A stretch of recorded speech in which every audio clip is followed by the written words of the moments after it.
네, 찬송 부탁드리겠습니다.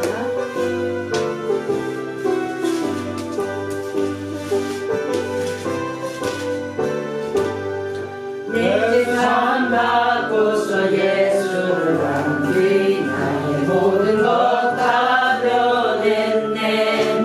지금 나의 가는 길 천국 길이요 주의 피로 내 죄를 씻었네. 나의 모든 것 변하고 그 피로 구속받았네.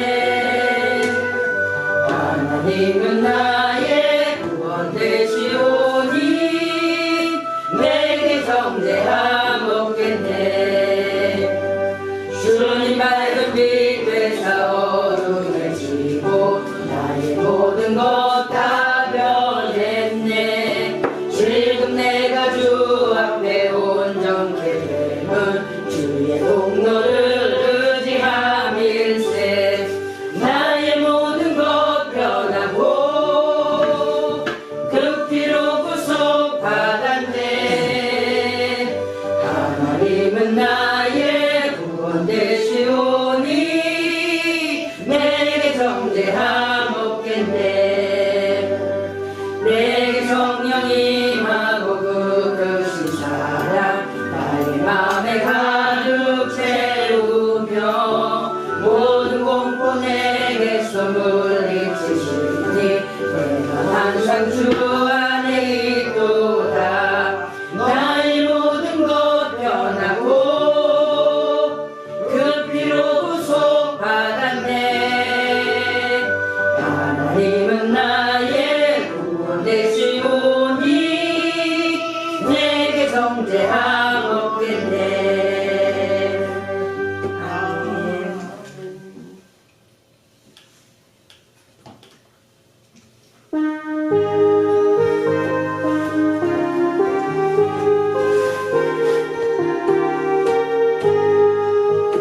그 참혹한 십자가에 주 달려 흘린 피 샘물같이 눈으름이 죄 많은 형제여 밥 없어도 다 나와서 내 죄를 고하면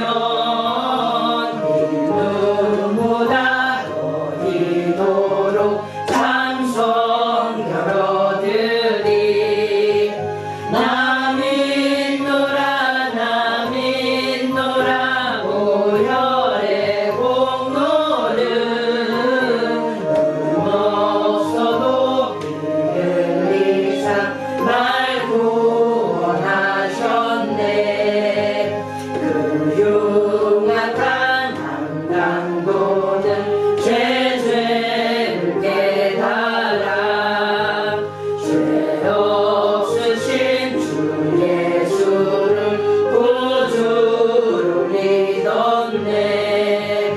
내 쉬운 죄 흉악한 주 예수 믿으면 용서받은 강도같이 온 용서받으리. 나 믿노라 보혈의 공로를 없어도 피 흘리사 날 구원하셨네. 온 백성의 죄 사하신 하나님 어린 양 그 십자가 지심으로 온 인을 구했네.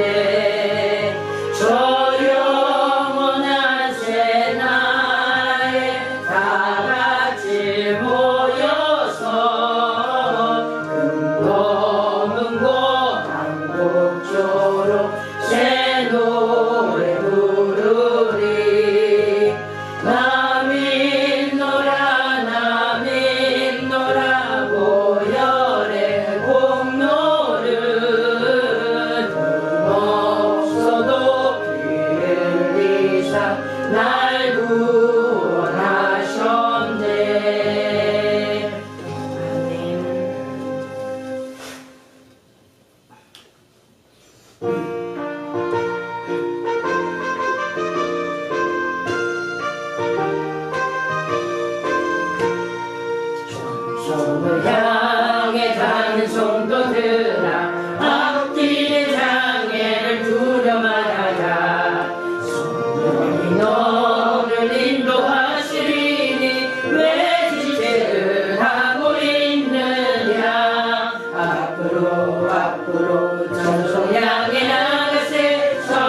세상 근심 걱정 너를 두르고 십자가를 등에 지고 나갈 때 주가 내게 주신 복을 세워라. 두려움 없이 항상 찬송하리라. 받은 복을 세워 보아라. 크신 복을 내가 알리라. 받은 복을 세워 보아라. 주의 크신 복을 내가 알리라. 세상 본새 너의 앞길 막을 때 주만 믿고 낙심하지 말아라. 천사들이 너를 보호하리니 염려 없이 앞만 보고 나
것이 그 어디나 하늘나라 할렐루야 찬양하세 내 모든 죄 사하고 주 예수와 동행하니 그 어디나 하늘나라. 아멘.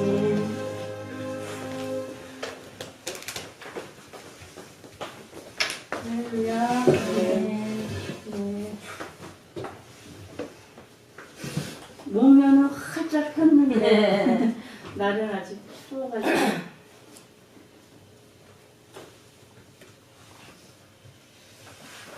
네. 지금 우리 정권이 이 문재인 정권이 몇 년 남았죠? 내년까지. 2년, 네, 2년 내년까지. 내년까지요? 네. 네. 나라 민족을 위해서 기도해 주시는데 왜 자꾸 문재인 정권에 대해서 부정적으로 얘기하냐면요. 문재인 대통령과 또 그와 마음을 같이 하는 사람들은 북한의 그 사회주의, 공산주의에 대해서 인정하는 그런 사상이잖아요. 그래서 오히려 그 사회주의에 대해서 찬성하고 본인도 옛날에 저서 가운데 모택동을 존경한다고 그러고 그랬던 사람이거든요. 그러니까 지금 염려가 되는 거는 중요한 것이 우리는 무엇보다 말은 사람이 먼저다 그러는데 그럼 북한에서 고통받는 사람은 생각 안 하나요? 거기에 있는 북한의 인민들은 사람이 아니고 뭐 짐승인가요? 그렇게 막 함부로 김씨가의 그런 독재 정권 하에 무참하게 죽어가도 상관이 없는 건지. 인권 문제 얘기 나오면 이제 싹 돌려서 일본이 우리나라 침략해서 우리나라 위안부 문제 뭐 이런 거 가지고 막 부각시키고, 그게 북한의 인권 문제가 나올 것 같으면 그런 수를 자꾸 강조해서 사람들의 감정을 막 이렇게 술렁이게 하는 거거든요. 그러니까 이렇게 쓸어담는 거죠. 근데 그러니까 고려연방제 같이 그런 것들을 인정하고 그 북한의 억울하게 희생당하는 사람들에 대해서는 그들의 자유와 생명에 대해서는 하나 보장해줄 생각이 없는 그것만 가지고도 참 많이 잘못했다 그런 생각이 들어요. 빨리 이 정권이 지나가고 지금 문제는 보수 정권이 너무 힘이 없고 제대로 사람이 없으니까 지금 국민들의 지지를 받지 못하고 지금 어쩔 수 없이 선거마다 계속해서 지금 민주당이 우세를 점령하는 이유가 그들이 잘해서가 아니고 보수 정권에 밀어줄 만한 믿음직한 그런 제대로 일을 할 만한 그런 인재가 없는 거예요. 그런데다가 통일에 대해서 자꾸 얘기가 나오니까 그래도 어떻게든 일로 가든 절로 가든 통일로 가게끔 해주겠지, 이런 기대 때문에 자꾸 문재인 정권과 민주당에 힘을 실어주는 것 같은데, 그러나 그거가 다가 아니거든요. 문제는 지금 왜 이렇게 기간이 얼마나 남았나를 제가 궁금해했냐면 우리나라 경제 문제도 여기에 달려 있으니까요. 이제 지금 분위기가 이 정권에서는 중국에 대해서는 친중하고 미국에 대해서는 반미, 거기다 반일까지 하면 미국의 자본과 일본의 자본이 우리나라에서 다 빠져나가면 우리나라에 다시 제2의 IMF가 올 수 있는 거예요. 그렇잖아요. 지금 가계부채가 1인당 뭐 몇천만 원씩이라는데, 그러니까 이제 그런 건 생각 안 하고 도대체 뭘 생각하고 이 정부는 일을 하고 있는지, 이 나라 국민들의 안전과 국민들의 경제와 이런 여러 가지를 다 생각해야 되는데 오로지 북한을 도와주는 거에, 중국에 아부하는 거에만 온 생각이 다가 있는 것 같은 그런 마음이 들어요. 그래서 속히 그들이 깨닫고 지금 잘못된 세상을 다시 치우고 정말 하나님의 뜻에 순종하는, 그래서 이 나라와 민족을 위해서 무엇을 해야 되는지를 깨닫는 정부가 되게 해달라고. 그러지 않으면 지금 수년 내에 우리나라에 닥칠 여러 가지 위기가 많은 경제학자들은 경제적인 측면에서만 보는데도 위기가 급박해 있다고 그렇게 평가를 하거든요. 그런 것들이 이제 다 연관돼 있습니다. 우리나라는 더군다나 미국의 많은 도움을 받고 이만큼 성장했는데 지금 미국을 얕봐서도 안 되죠. 그래서 지금 이 정부가 빨리 깨닫고서 지금이라도 바른 정치를 해나갈 수 있도록 도와주시라고, 깨닫게 해주시라고 기도하시고요. 우리 젊은이들, 청년들 하나님의 말씀대로 바르게 살아갈 수 있도록 도와주세요. 이 두 가지를 위해서, 그리고 예배를 위해서 기도하시겠습니다. 하나님 아버지, 주님께서 주의 이름에 아버지 그 믿음의 아버지 하나님 저희가 세워진 하나님을 다시 한번 하나님 아버지 하나님 그렇게 주시옵소서. 아버지 이 나라를 굳건히 세워주시옵시고 하나님 어떠한 사람의 방해와 주관 가운데서도 하나님 이 나라가 겪고 있어서 정말 말씀만에 감당해야 될 사명이 있음을 하나님 기억하여 주시옵소서. 하나님 우리 문재인 대통령을 주님께서 세우셨사온데 하나님이 세우신 아버지 그 섭리를 그가 깨닫게 하여 주시옵시고 하나님의 뜻에 순종하는 자들이 하여 주셔서 그가 가진 잘못된 세상과 아버지 미흡한 모든 것들을 감춰드려 주시고 하나님이 원하시는 뜻을 분명하게 정말 쓰임받는 명예와 같이 이슬과 같이 쓰임받는 자가 되게 하여 주시옵소서. 위하여 이 나라와 이 민족과 이 백성을 위하여서 무엇을 해야 할지 깨달을 수 있도록 하나님 도와주시옵시고 하나님 이 나라와 아버지 이 백성들의 무지함과 범죄함을 하나님 용서하여 주시기를 원합니다. 하나님을 떠나고 부요함으로 아버지 하나님을 거역하고 아버지 우상을 숭배하며 하나님 정말 사단을 숭배하는 모든 악한 행위들을 용서하여 주시고 음란과 부패와 부정과 모든 죄악을 아버지 하나님 사용한 우리 민족을 하나님 용서하여 주시옵소서. 아버지 다시금 하나님 앞에 회개하며 아버지 이 나라의 교회와 주의 종교와 하나님의 백성들이 다시금 무릎 꿇고 회개하며 하나님 나라와 민족을 위하여서 기도하는 아버지 새롭게 일어나는 부흥하는 이 나라가 되게 도와주셔서 아버지 모든 허물을 그냥 덮어주시고 다시금 은혜의 불길을 허락하여 주시사 이 땅에 여호와를 찾는 이들이 더 많아지며 많은 젊은이들과 청년들이 하나님 앞에 눈물 뿌려 기도하는 그러한 나라가 될 수 있도록 도와주셔서 아버지 나라를 회복시켜 주시고 경제를 회복시켜 주셔서 이 땅에 그릇된 문화가 물러가고 아버지 기독교 세상으로 기독교 문화로 이 땅에 온전히 아버지 스며들게 하셔서 여호와를 아버지 찬양하며 정말 하나님이 모하신 모든 일들 가운데 충성된 나라 될 수 있도록 도와주시기를 원합니다. 하나님 이 아버지 어려운 시대를 잘 보낼 수 있도록 온 국민이 아버지 믿음으로 하나 되게 하여 주시옵소서. 하나님 우리에게 허락하신 귀한 자녀들 아버지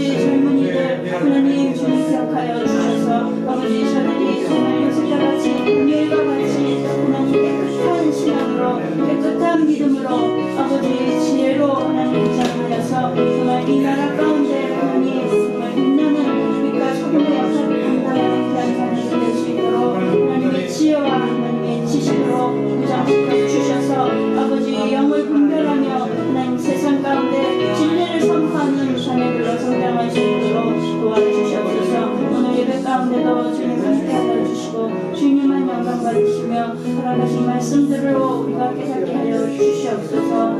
감사드리며 예수님의 이름으로 기도드렸습니다.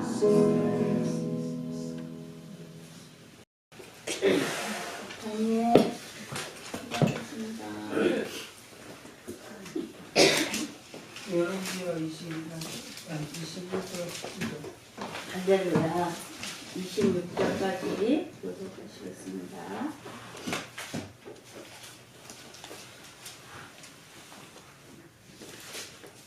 아몬이 위에 나아갈 때에 나이 22세라 예루살렘에서 2년을 치리하니라. 그 모친의 이름은 무술레멧이라. 욥바 하루스의 딸이더라.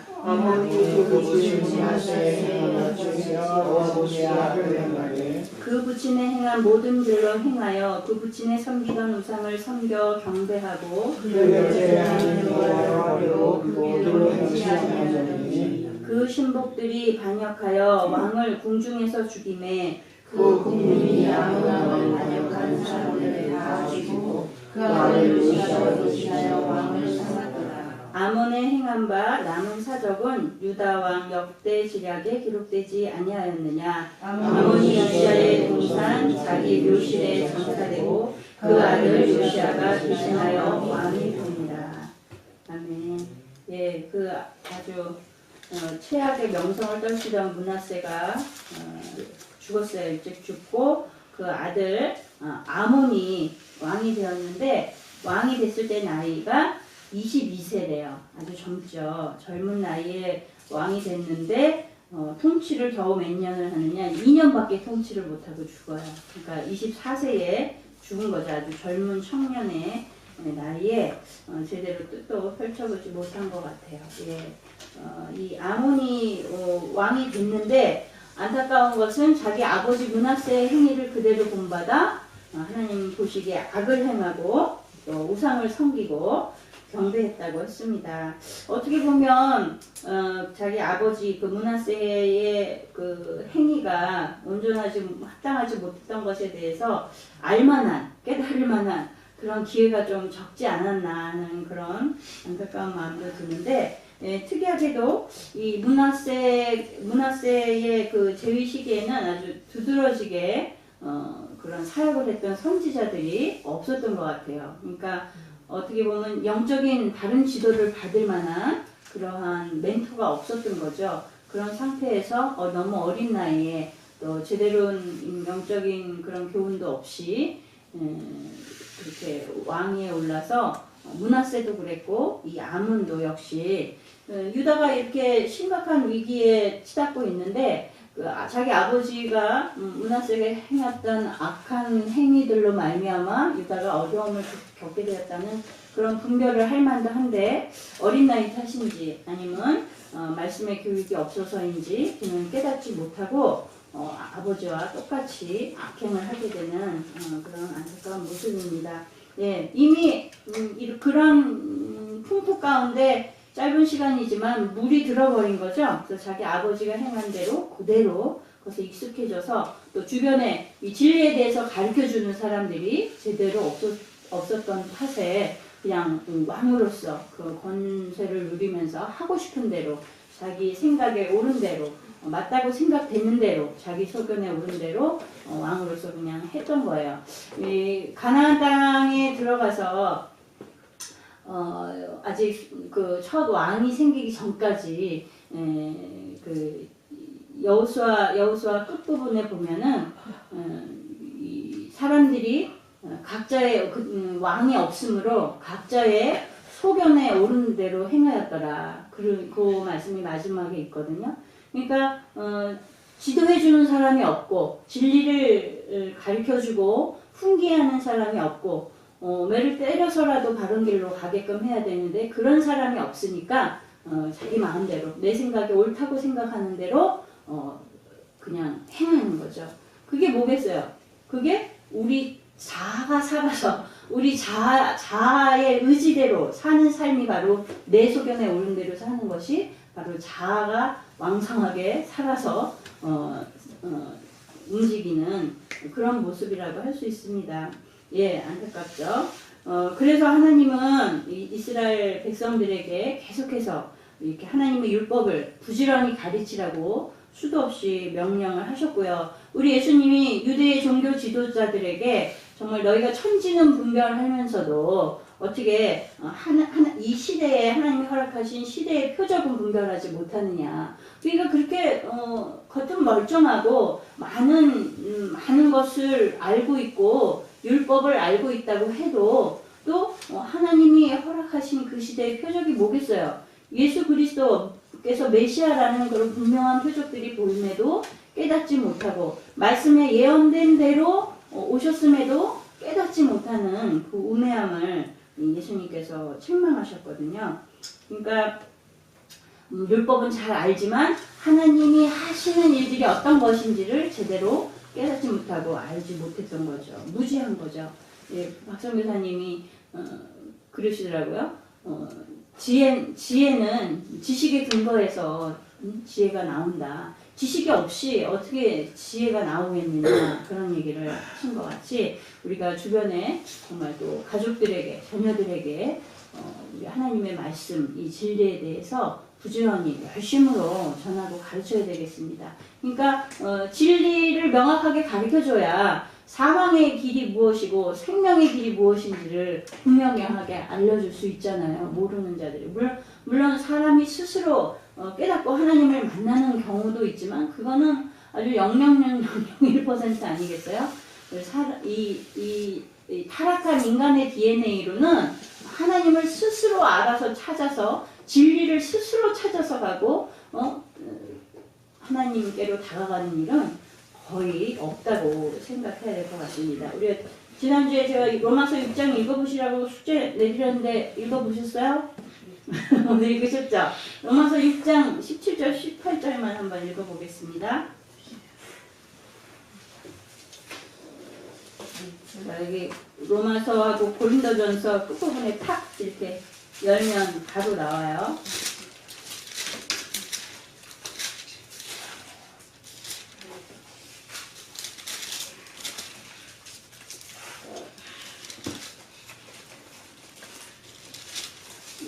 이건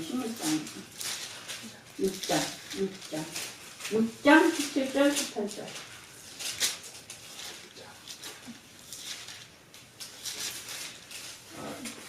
다 같이 읽겠습니다. 시작. 하나님께 감사하리로다. 너희가 본래 제 종이더니 너희에게 전하여 준 바 교훈의 본을 마음으로 순종하여 죄에게서 해방되어 의에게 종이 되었느니라. 아멘.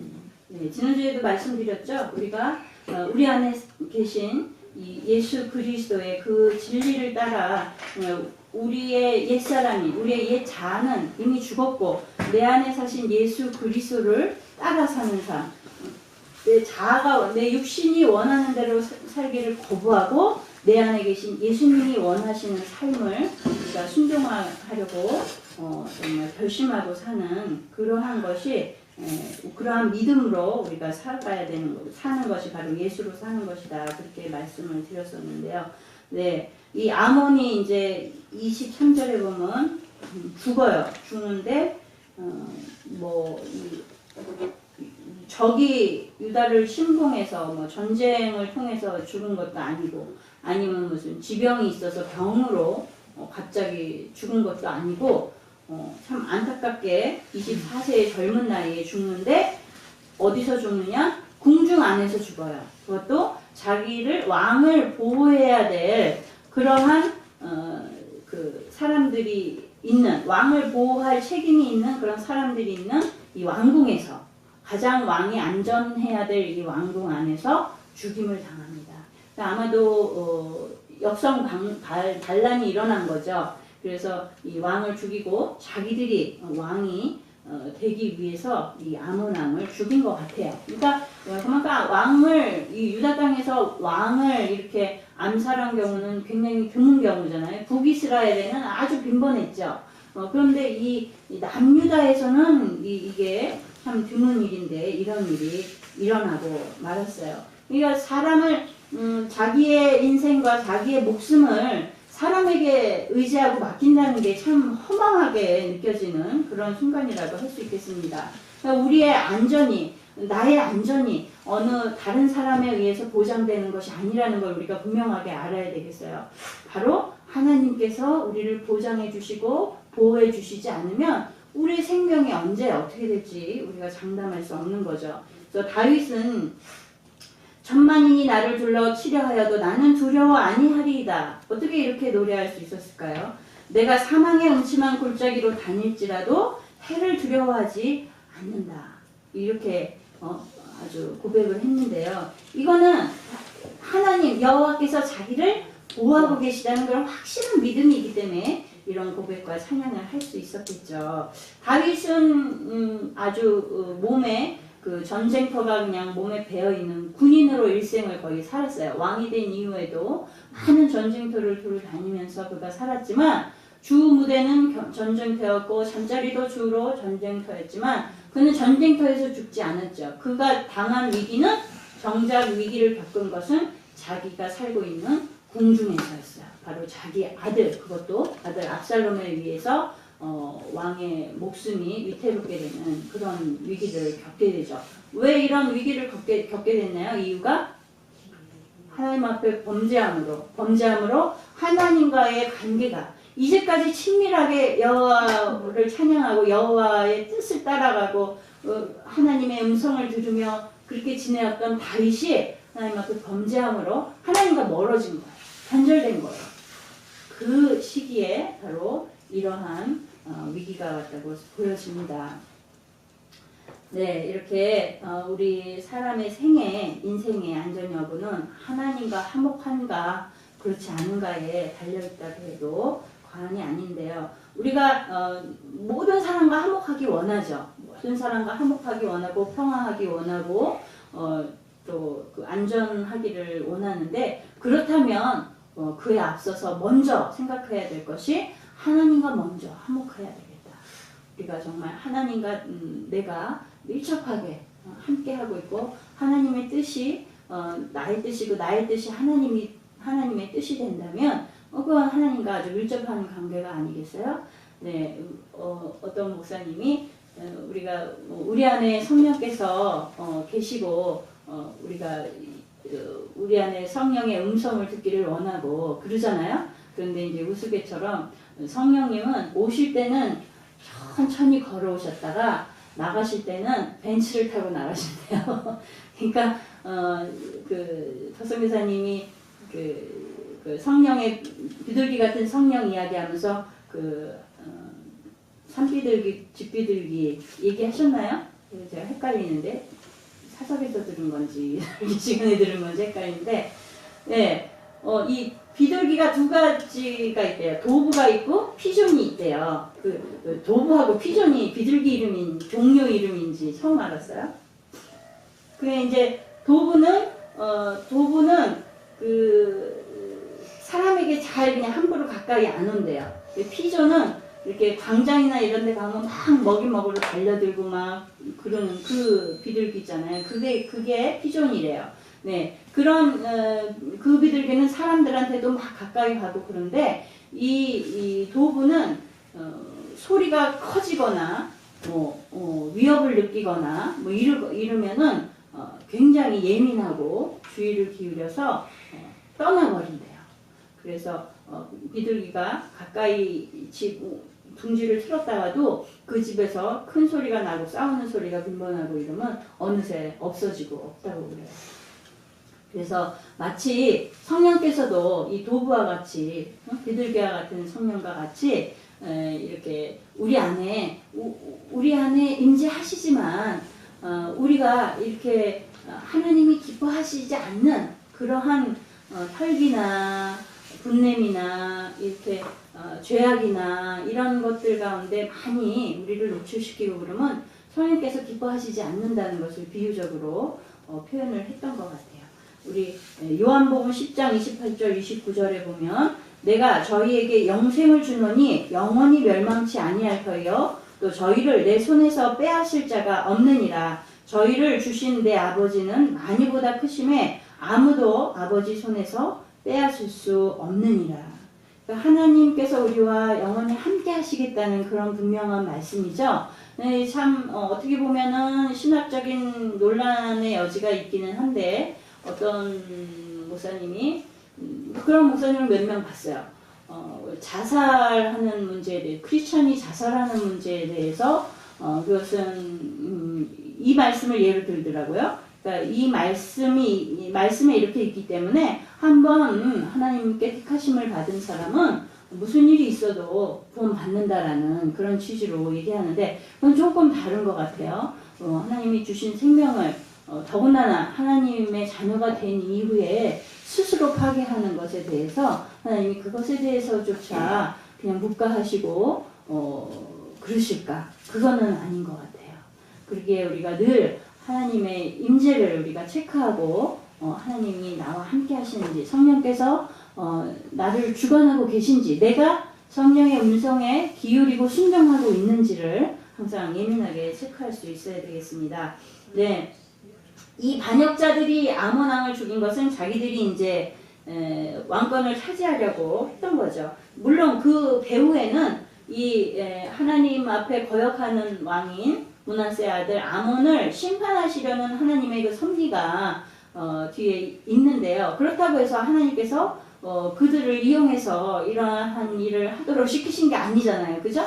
이미 그들 안에 있는 어떠한 욕심과 그들 안에 있는 그런 죄악으로 말미암아 그들이 왕을 죽이려 하는 그러한 것을 하나님이 이용하신 거죠. 하나님의 뜻에. 그러니까 마치 이런 것 같은 거예요. 하나님의 섭리와 역사는, 하나님의 계획은 하나님이 작정하신 대로 계속해서 이어가는 거예요. 흘러가는 거예요.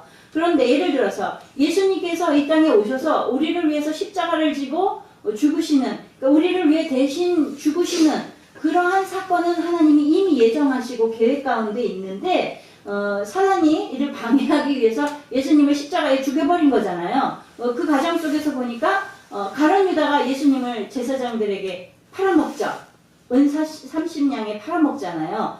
이 가룟 유다의 이전의 행적들 속에서 보면 그가 헌금을 가로채는 그러한 모습들이 보여요. 그러니까 이미 가룟 유다 안에 있는 그 물질에 대한 욕심, 그것을 사단이 이용했고 하나님이 허용해 주신 것이죠. 그러니까 그가 이미 그 마음 가운데 품은 죄악을 이미 그것을 통해서 이용하셨고, 또 하나님의 역사는 설사 그가 아니었다 하더라도 예수님은 계획대로 십자가에 달리셨을 것입니다. 그러나 이 마음 가운데 죄악을 품은 무리들은 불의의 병기가 된 거잖아요. 그죠? 그러니까 우리가 하나님 앞에 늘 깨끗하고 온전한 모습을 갖도록 노력해야 되겠습니다. 예, 근데 만일 근데 이제 이들이 왕권을 차지했느냐? 그리고 성공하지 못해요. 그죠? 어떻게 됐다 그래요? 백성들에 의해서 그들이 처형당하는 거예요. 북이스라엘에서는 보면 대부분 그 역성혁명을 일으키면 그들이 정권을 차지하고 다른 가문이 왕위를 차지하고 이렇게 됐는데 여기서는 좀 경우가 달라요. 물론 이런 일은 드물었지만 왜 이 백성들은 그들을 이렇게 처단하고 왕이 되지 못하게 했을까요?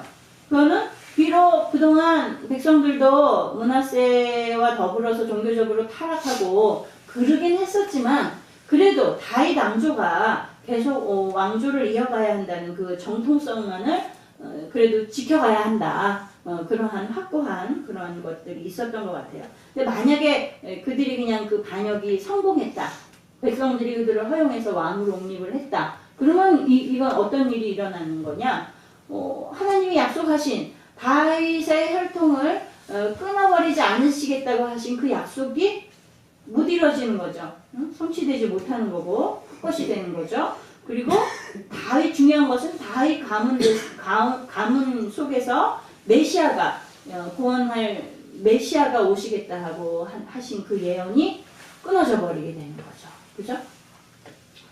더군다나 우리 열왕기상 13장 2절 볼까요? 열왕기상 13장 2절 537페이지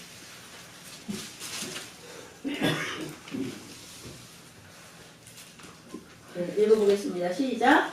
하나님의 사람이 단을 향하여 여호와의 말씀으로 외쳐 가로되 다나 여호와께서 말씀하시기를 다윗의 집에 요시아라 이름하는 아들을 낳으리니 저가 내 위에 분향하는 산당 제사장을 내 위에 제사할 것이요 또 사람의 뼈를 내 위에 사르리라 하셨느니라 하고, 예, 이미 이게 여로보암 때인데요. 여로보암이 말하자면 첫 분열 왕국의 왕 아니었어요? 네, 그리고 여로보암이 있던 그 시대인데, 요때에 이런 예언이 있었던 거예요. 분명하게 요시아라는 이름까지 이미 하나님이 예언 속에 두셔가지고 요게 이제 이 후대에 일어나는 왕이거든요. 태어나는 왕인데 이 요시아가 다시금 히스기야와 같이 이제 산당을 다 해파해버리는 그런 일을 하거든요. 그런 일이 예언된 일이 또 이루어지지 않게 되는 그런 수포로 돌아가는 그런 상황이 될 수 있었던 거죠. 예, 하나님의 모든 계획은 그 섭리하에 좌절되지 않고 반드시 이루어진다는 것을 보여주기 위함이 아닌가 이런 생각이 듭니다. 예, 사실은 아까 이 가룟 유다도 자기는 물력 때문에 그렇게 버림받고 불의의 병기가 됐지만 또 사단이 이렇게 예수님을 죽이려고 애를 썼지만 그러나 하나님의 일은 그런 것들조차 다 사용하셔서 하나님의 역사를 하나님의 계획을 다 이루어 가신다고 말씀을 드렸잖아요. 그러니까 이 사단조차도 하나님의 주권하에 있는 거예요. 하나님의 계획 가운데 있으신 거예요.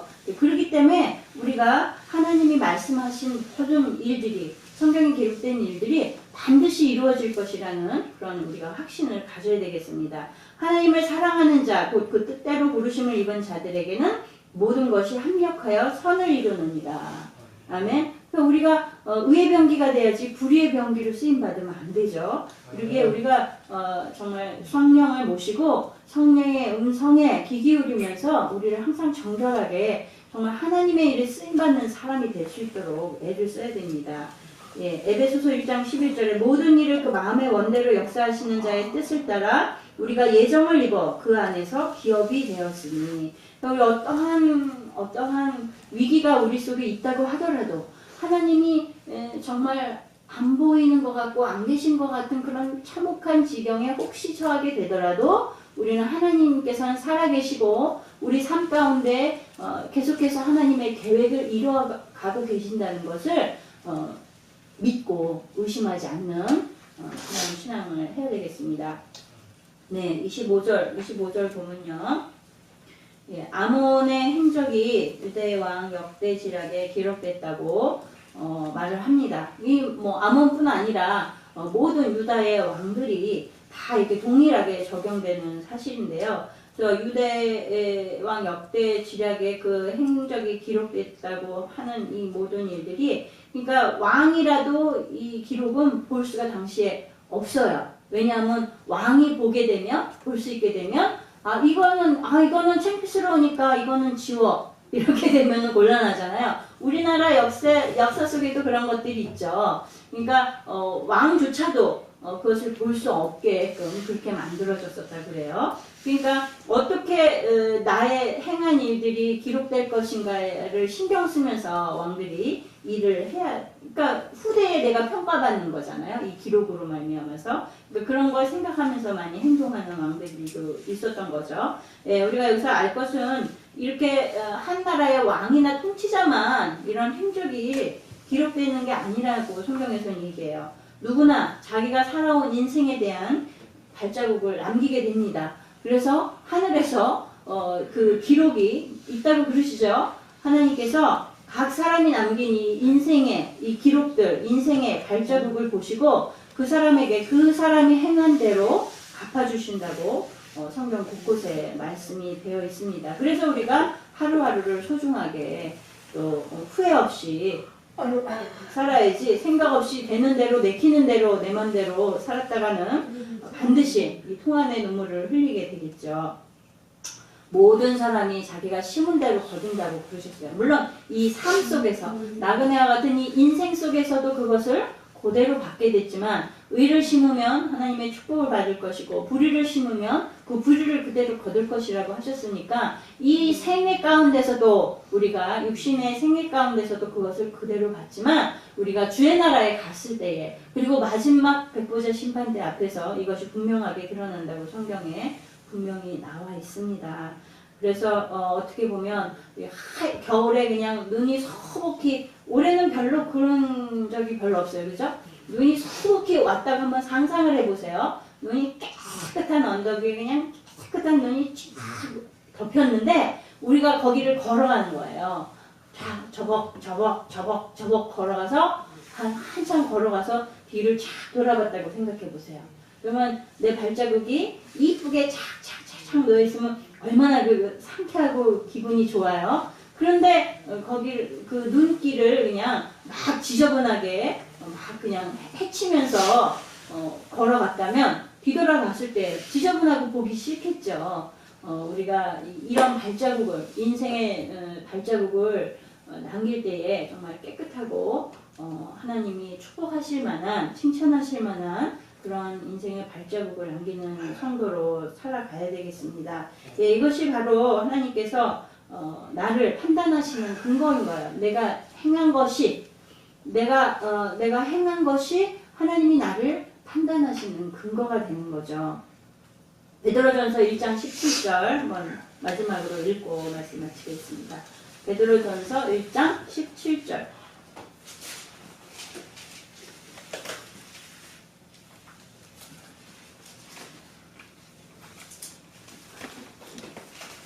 베드로전서 1장 17절.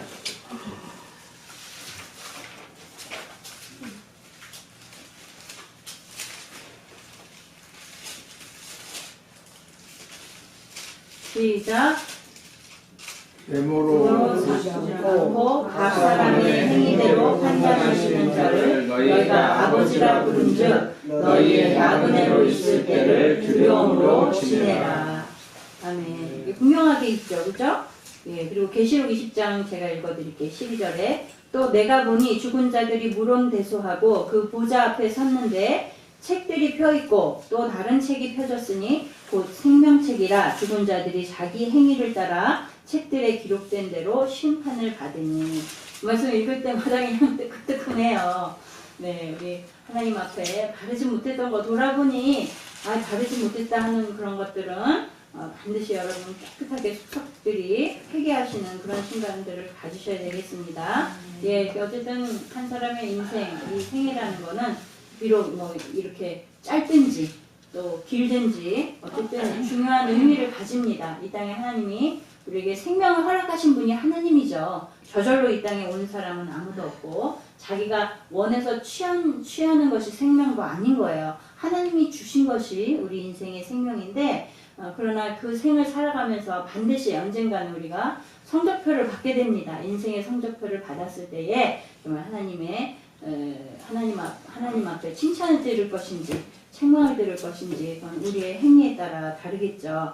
예, 마지막에 보면은 이 아몬이 우시아의 동산 자기 묘실에 장사되고 그 아들 요시아가 대신하여 왕이 됐대요. 그러니까 한 가지 지난번에 제가 말씀을 여러분한테 드릴 시간이 없었는데 지난주에 문하세도 어디에서 지금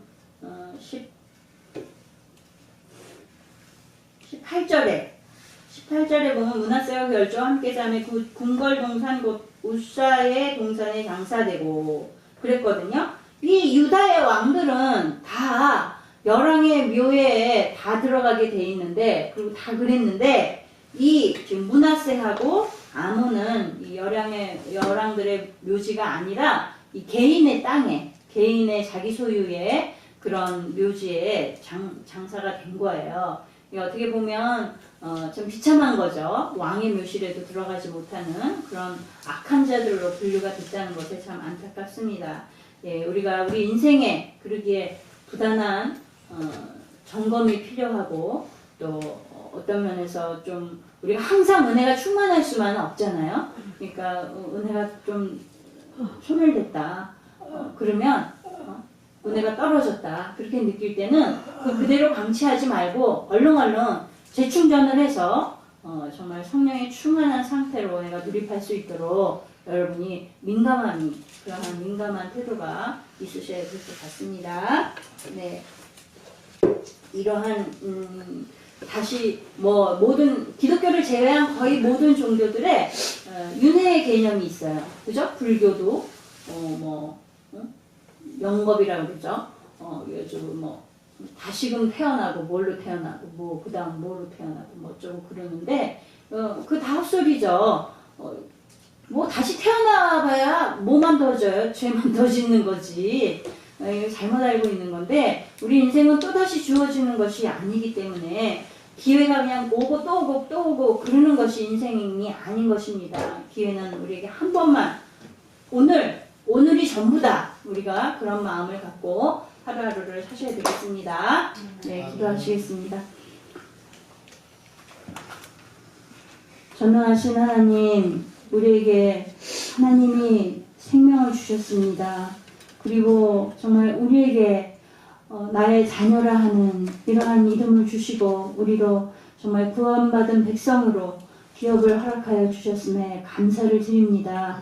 우리가 이 은혜 가운데 정말 아무 조건 없이 아무 값 없이 거저받은 이 은혜를 우리가 살고 있음에 하나님 늘 감사하는 저희들이 되게 하여 주시옵시고 이 주신 생애 가운데 정말 하나님이 기뻐하실 만한 귀한 열매들을 맺으며 그것을 위해서 오늘 하루를 성실하게 하나님의 뜻을 찾아가는 성실하게 살아가는 저희 성도들 될 수 있도록 도와주시고 하나님 저희들의 연약함을 하나님 앞에 아버지 내어놓습니다. 하나님 우리가 회개할 때에 우리를 책망하지 않으시고 용서하시고 우리에게 다시금 구하는 지혜와 능력을 부어주신다 하셨사오니 하나님 남은 3일도 우리가 처한 모든 각자의 환경 속에서 이런 믿음의 사람으로 살아갈 수 있는 힘과 능력과 지혜를 부어 주셔서 승리하는 성도로 살 수 있도록 함께하여 주시옵소서. 감사드리며 예수님의 이름으로 기도드렸습니다. 아멘. 주기도문으로 예배를 마칩니다. 하늘에 계신 우리 아버지여 이름이 거룩히 여김을 받으시오며 나라의 마옵시며 뜻이 하늘에서 이룬 것 같이 땅에서도 이루어지이다. 오늘날 우리에게 일용할 양식을 주옵시고 우리가 우리에게 죄 지은 자를 사하여 준 것 같이 우리 죄를 사하여 주옵시고 우리를 시험에 들게 하지 마옵시고 다만 악에서 구하옵소서. 대개 나라와 권세와 영광이 아버지께 영원히 있사옵나이다. 아멘.